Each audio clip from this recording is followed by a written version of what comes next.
buenos días, hermanos. Por si no les dije la última vez, otra vez les vuelvo a decir un feliz año nuevo a todos. Les deseo la bendición del Señor.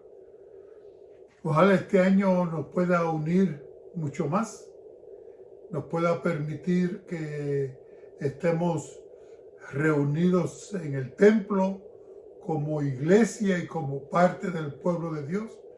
Y ojalá este año nos haga a nosotros avanzar, acercarnos más a la venida del Señor, proclamar el Evangelio como Dios espera que lo hagamos para que su venida pueda ser pronto. En esta mañana vamos a estudiar la lección, pero antes de estudiar la lección tenemos que hacer lo que tenemos que hacer, que es pedir la dirección de Dios antes de hacer nada más. Así que en esta hora vamos a hacer exactamente eso. Oramos. Querido Dios, vamos a estudiar tu palabra. Tu iglesia, tu pueblo, tus hijos, nos acercamos a ti con la confianza de que tú también te acercarás a nosotros.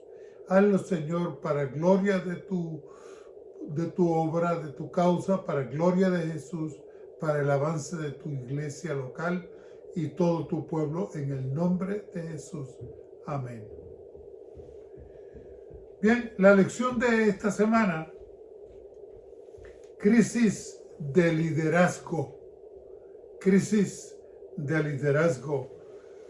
Es penoso ver la condición del pueblo de Israel. Y a veces me parece que la iglesia de los últimos días estamos experimentando en cierto aspecto algo también de esa misma crisis, ¿verdad? Crisis de liderazgo. En el versículo de memoria para esta semana, Isaías 6:1, nos dice así la palabra del Señor. En aquel año que murió el rey Usías, vi yo al Señor sentado sobre un trono alto y sublime, y sus faldas llenaban el templo. Así que esta semana estamos estudiando Isaías capítulo 6, el verso de memoria del 6:1, y pues nos viene a enfrentar precisamente la condición del pueblo de Israel en aquel tiempo. Miramos, hermanos, con mucha calma, con un poco más de detención, y nos vamos a dar cuenta que aunque el rey Usías parecía estar bien, en control de todo, bien con Dios, realmente no lo estaba. Habían algunas cosas que faltaban, habían algunas cosas que estaban mal, habían algunas cosas que tenían que ser arregladas, que tenían que ser puestas en el lugar. Sin embargo, Usías no lo hizo así. Al contrario, aunque Usías tenía un gran don de liderazgo, porque el pueblo lo seguía, sin embargo, la Escritura dice que se convirtió, que aunque se convirtió en rey apenas a los 16 años y reinó por 52 años, que es algo increíble, ¿verdad? Más que el rey David y más que la mayoría de todos los reyes de la Biblia. Fue un rey muy diligente. Sin embargo, al final de su ministerio, cuando todo estaba siendo bien, el hombre se fue de picada, falló, le falló al Señor, permitió que la carne se tomara control, permitió que la vanidad y el orgullo se llenaran en él y permitió que el hombre se desviara del camino que debía seguir. Segunda de Crónicas 26:5 nos dice que persistió en buscar a Dios en los días de Zacarías, entendido en visiones, y en estos días que él buscó a Jehová, Él lo prosperó. Así que yo diría que comenzó bien. Comenzó haciendo las cosas de Dios bien. Sin embargo, no permaneció en este camino que tenía que permanecer. Comenzó buscando a Dios, pidiendo la dirección de Dios, siguiendo el consejo sabio de los sacerdotes de Dios y de los profetas de la iglesia. Sin embargo, al final le falló al Señor, le falló al pueblo de Dios. Segunda de Crónicas 26, 16, el mismo capítulo dice: mas cuando fue fortificado, su corazón se enalteció hasta corromperse. No sé por qué, pero a veces, la mayoría de las veces, el poder, el dinero, la fama tienden a corromper a los hombres, aún hasta los hijos de Dios. Tenemos que estar en cuidado, ¿verdad? Vigilándonos que no caigamos en este momento. Otra vez vuelvo a leer, dice: mas cuando fue fortificado, su corazón se enalteció hasta corromperse, porque se rebeló contra Jehová, su Dios, entrando en el templo de Jehová para quemar sahumerios en el altar del perfume. Fíjate tú qué cosa seria se empeñó este hombre en hacer. Dios había determinado que las personas responsables de ofrecer en el templo debía ser sola y exclusivamente los sacerdotes. Ningún hombre podía hacer esto.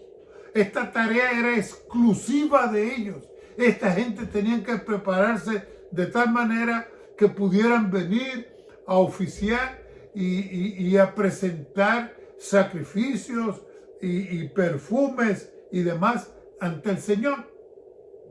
Sin embargo, este hombre, que no era de la familia sacerdotal, que no era sacerdote de Dios, se empeñó en un momento dado en que él habría de ofrecer sacrificios a Dios.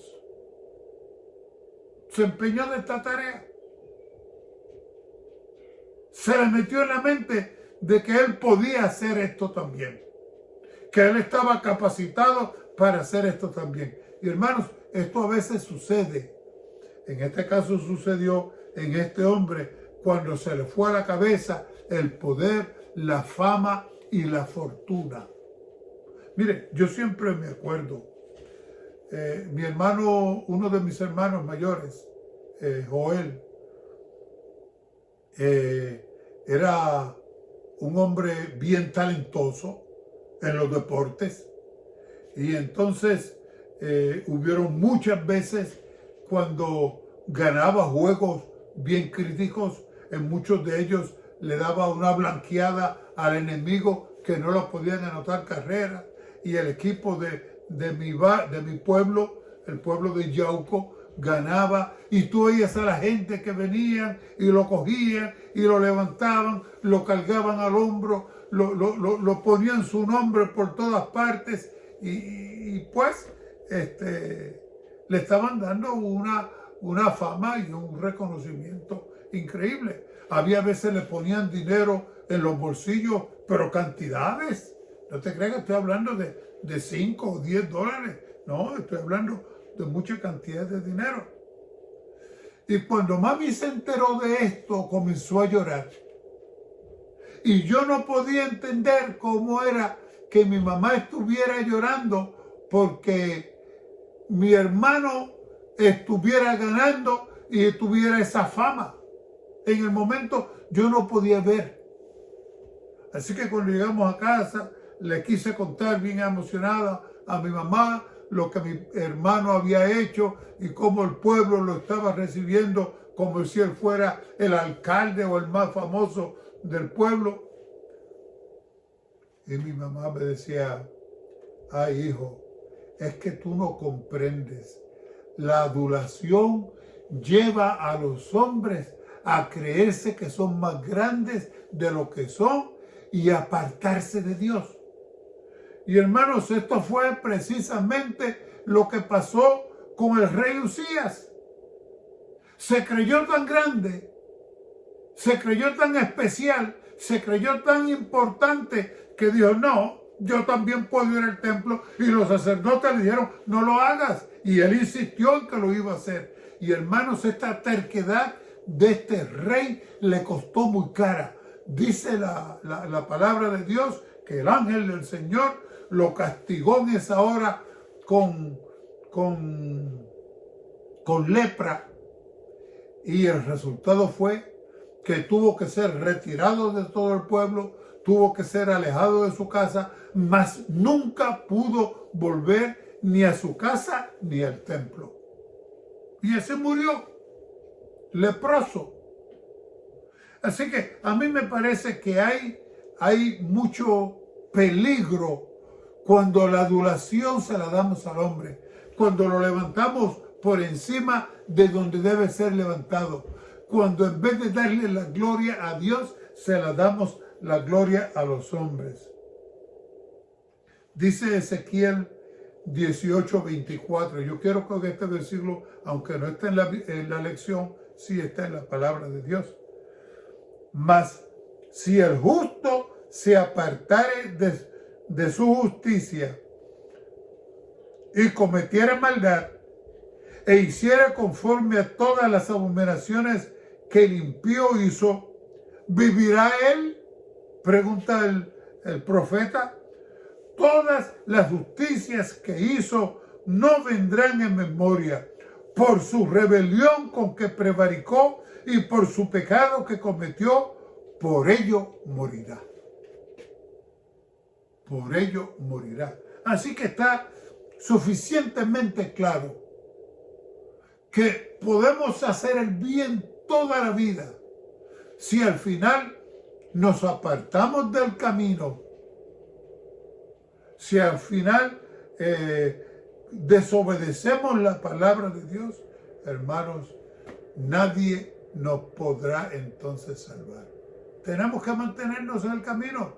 No quiere decir esto que si cometes una falta, ¿verdad?, ya estás perdido. No es eso lo que estoy diciendo. Si cometes una falta, te postres ante Dios, confiesas tu maldad, confiesas tu pecado, le pides al Señor que venga a tu encuentro y Dios te va a ayudar, te va a perdonar, te va a limpiar. No estoy hablando de eso. Pero si te apartas fuera del camino, como le pasó a Judas, uno de los 12, y dice la Escritura que Judas, cuando se vio perdido, fue y se ahorcó. ¿Qué trajo esto como consecuencia? Hermanos, muere perdido. Muere perdido. Todo lo bueno que hubo hecho antes, si es que hizo algo, no le sirvió para nada. En la parte del domingo leemos, como dice aquí la palabra la lección y la palabra del Señor.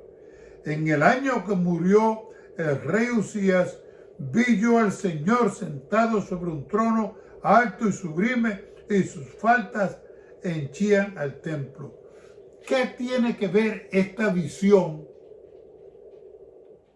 con lo que estamos hablando del rey Usías?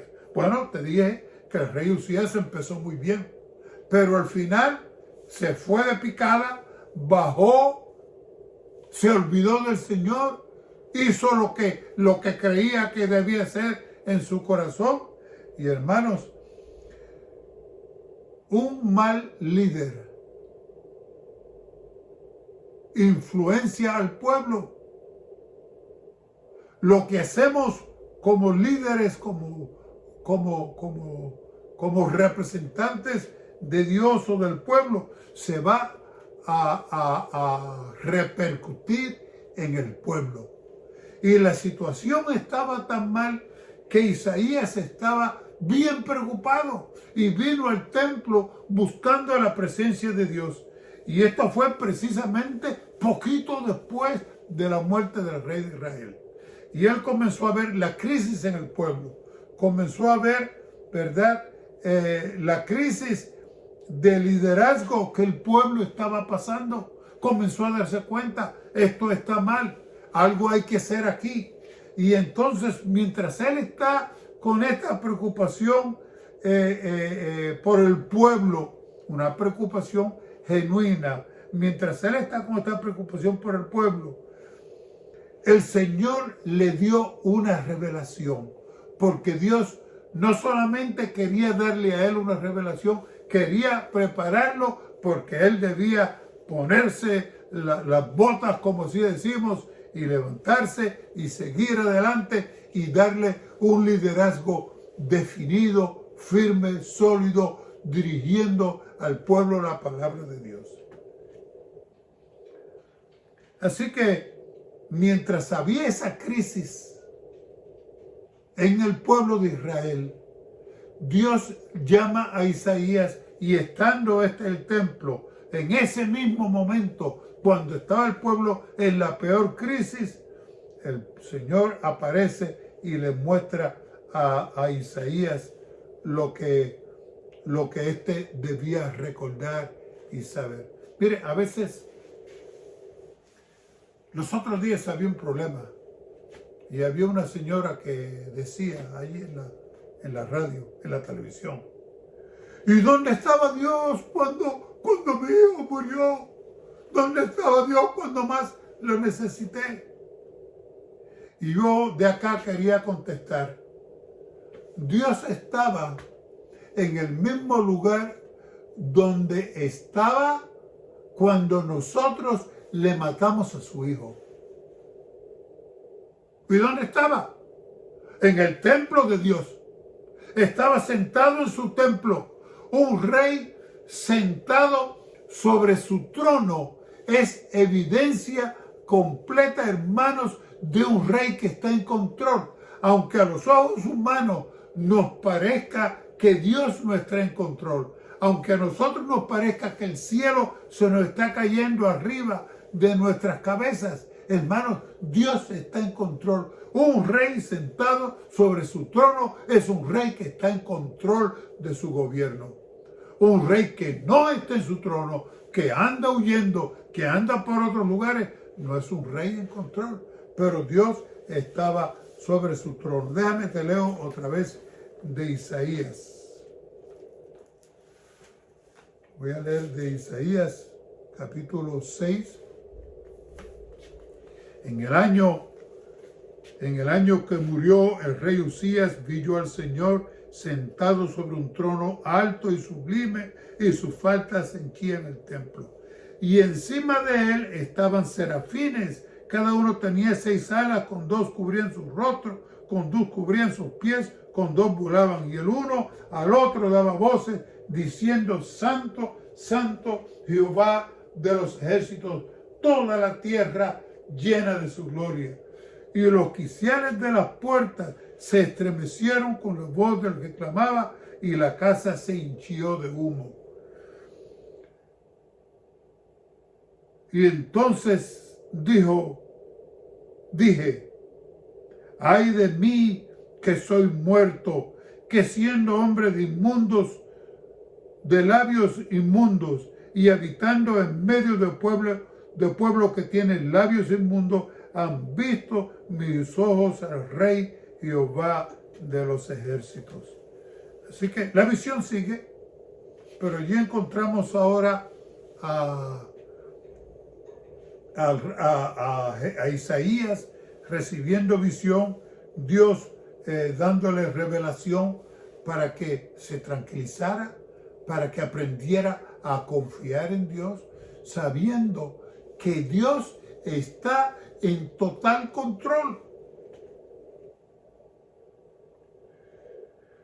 Una nota de Isaías, de Elena de White, sobre lo que estamos leyendo, dice, el largo reinado de Usías, el largo reinado de Usías en la tierra de Judá y de Benjamín fue caracterizado por una prosperidad mayor que la que que la conocida bajo cualquier otro gobernante desde la muerte de Salomón casi 200 años antes. Durante muchos años el rey gobernó con discreción. Gracias a la bendición del cielo, sus ejércitos recobraron parte del territorio que se había perdido en años anteriores, reedificaron y fortificaron las ciudades y quedó muy fortalecida la posición de la nación de los pueblos circundantes. Así que Uzías había hecho también que hasta todos los países alrededor le respetaban, reconocían que él era el líder, ¿verdad? Sin embargo, como les dije al principio, no les fue bien a Uzías porque se apartó, se llenó de orgullo, permitió que la vanidad subiera a su corazón y fue al templo reclamando que él tenía el derecho de ofrecerle incienso a Dios. Y el Señor allí mismo lo castigó para enseñarle a él y a todas las demás generaciones, hermanos, que nosotros tenemos que poner a Dios primero en la vida, que tenemos que permitir que Dios sea el que reine y el que triunfe sobre cada uno de nosotros. Muy bien, el tiempo se me ha terminado. Ahora viene el hermano Edwin con la parte que sigue. Dios les bendiga. Presten mucha atención, hermanos. Estudien.